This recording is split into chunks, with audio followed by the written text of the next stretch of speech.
Olá, tudo bem? Eu sou o Gabriel Nani, falando do canal Espírito Amos, ao qual eu fiz algumas palestras, né? Estou desenvolvendo um caminho espiritual muito bonito. E eu vim falar aqui hoje para vocês sobre esse livro aqui, ó, que é o dos sonhos, né? Não sei se vocês estão conseguindo ver, dos sonhos, Jenny Gonzalez Whippler. Quem foi essa pessoa, né? É uma autora associada ao movimento da Nova Era, especialista em santeria, uma religião afro-caribenha.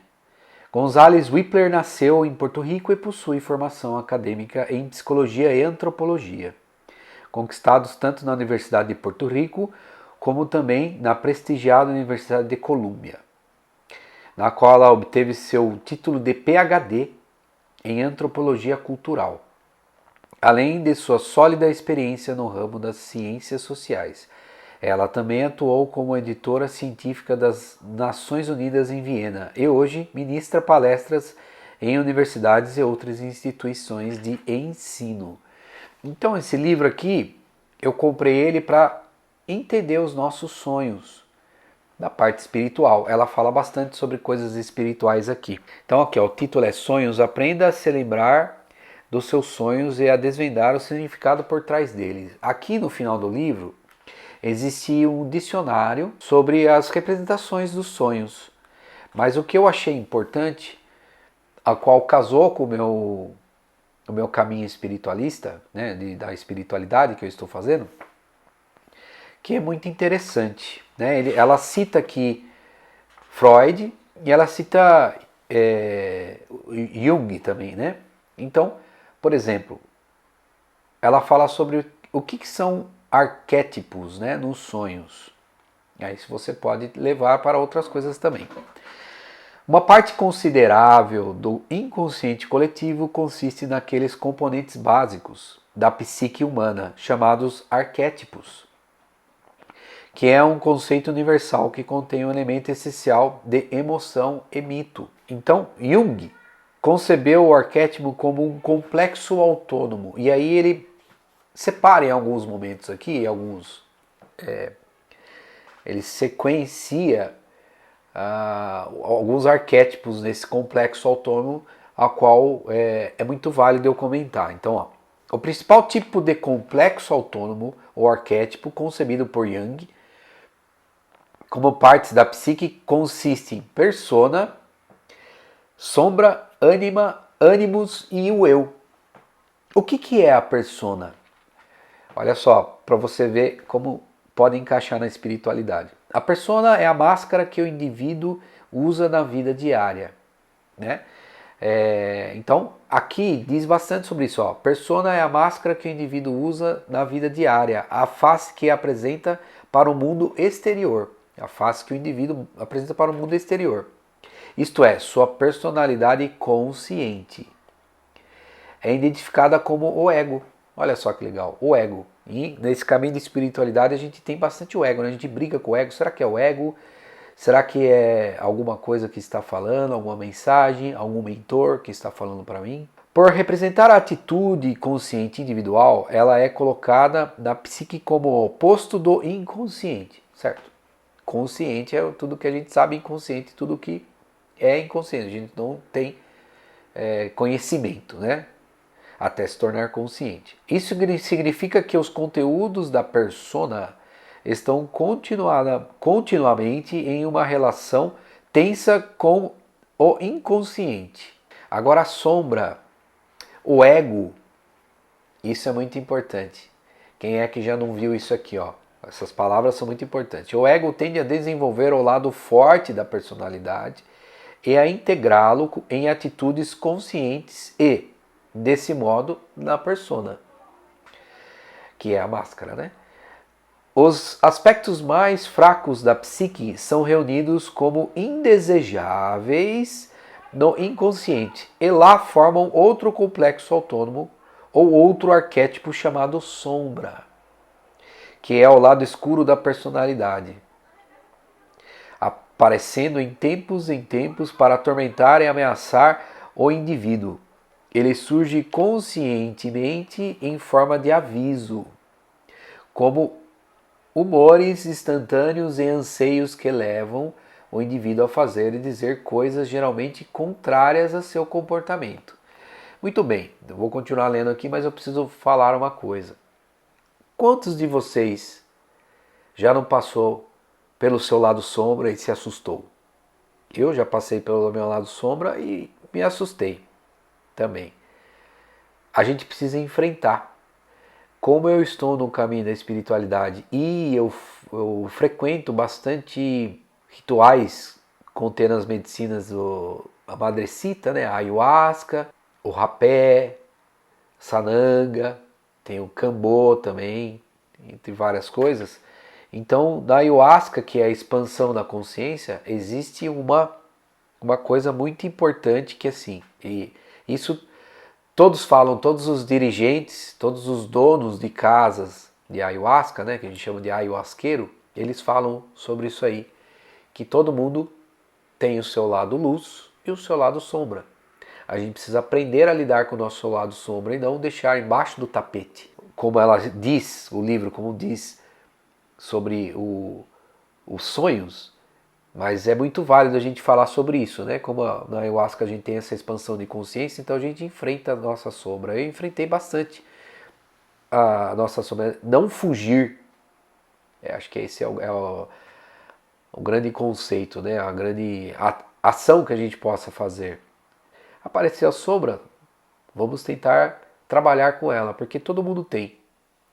Ok? Então, continuando aqui.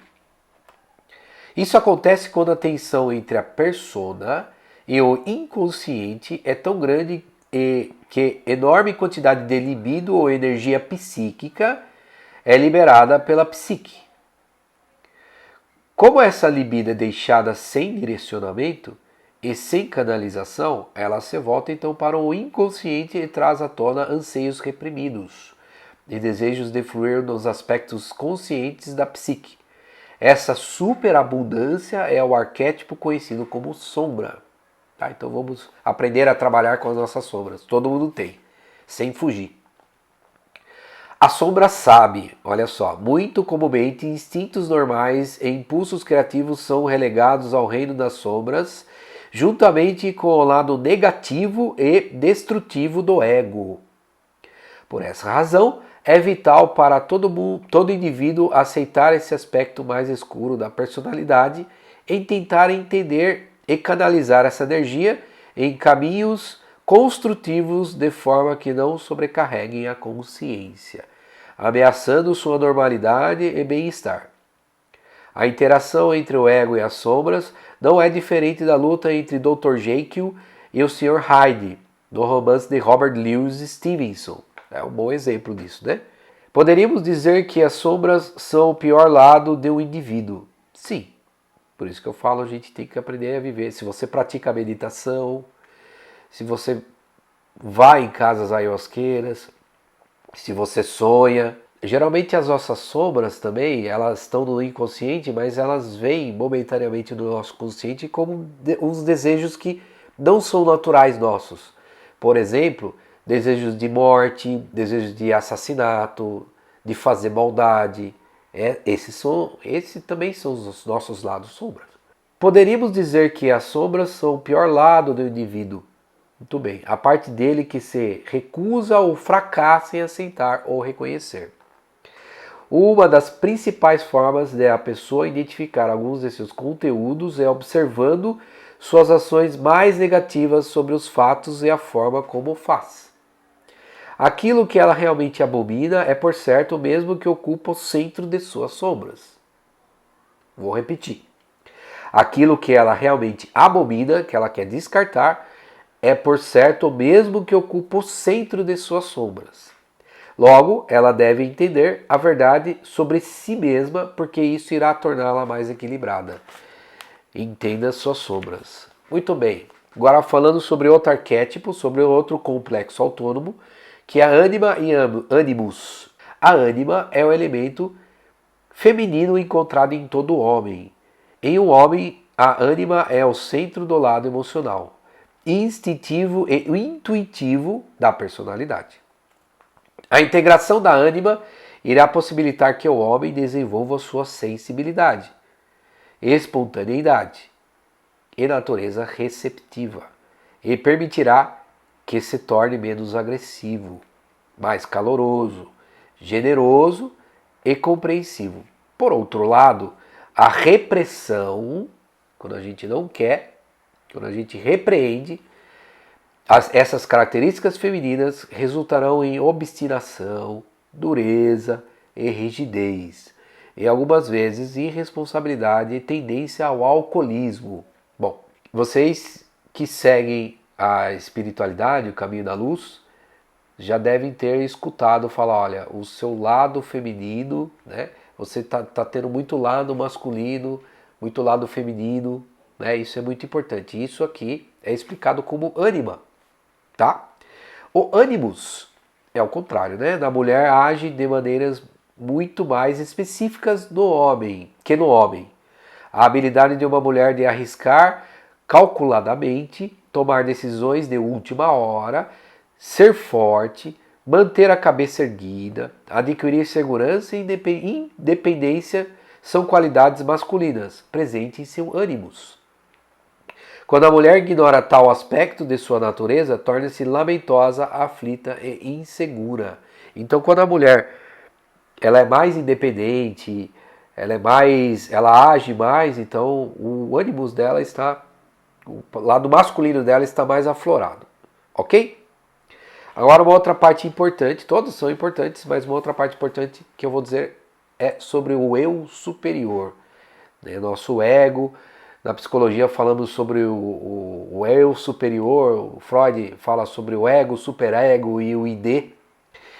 E o eu superior está ligado ao nosso ego, muito relacionado à espiritualidade. Então, o eu como arquétipo simboliza o mais elevado aspecto espiritual do homem. Interessante. É o Atman, o eu superior, o santo anjo guardião, o eu budista, o Deus interior. É o mais alto ideal a que podemos aspirar. O aspecto negativo é o arquétipo do eu ideal.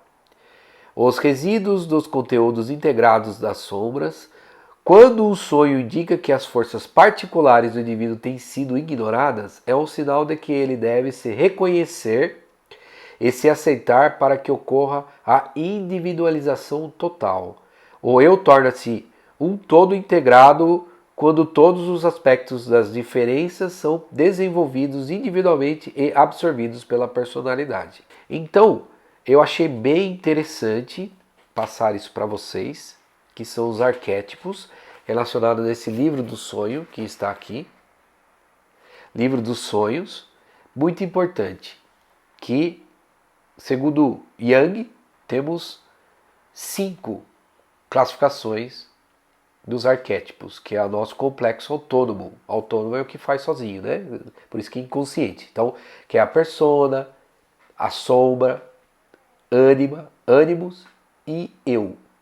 Então, resumindo, persona é a nossa máscara, ok? É a máscara que a gente veste. Falando da espiritualidade, tirando isso um pouco do livro dos sonhos, falando da espiritualidade, é o que nós, a máscara que a gente veste, o que os outros pensam da gente. Sendo o que os outros querem, a gente, teoricamente, estamos nos vendendo. A sombra é o que todo mundo precisa lidar com. Né? Todo mundo tem o seu lado luz e o lado sombra. Quando aparece a sombra na sua meditação, você precisa aprender a lidar. Ânima é o lado feminino do homem, ânimos é o lado masculino da mulher. E temos também o eu, que é o lado mais elevado, onde a gente consegue alcançar os níveis, né, elevados do astral, no caso da espiritualidade. Ok? Então eu espero ter explicado, esclarecido, fazer com que você dê um passo a mais aí, assim como eu acredito que eu dei na minha espiritualidade, lendo esse livro. E é isso. Muita paz, muita saúde. Arro, gratidão e até a próxima.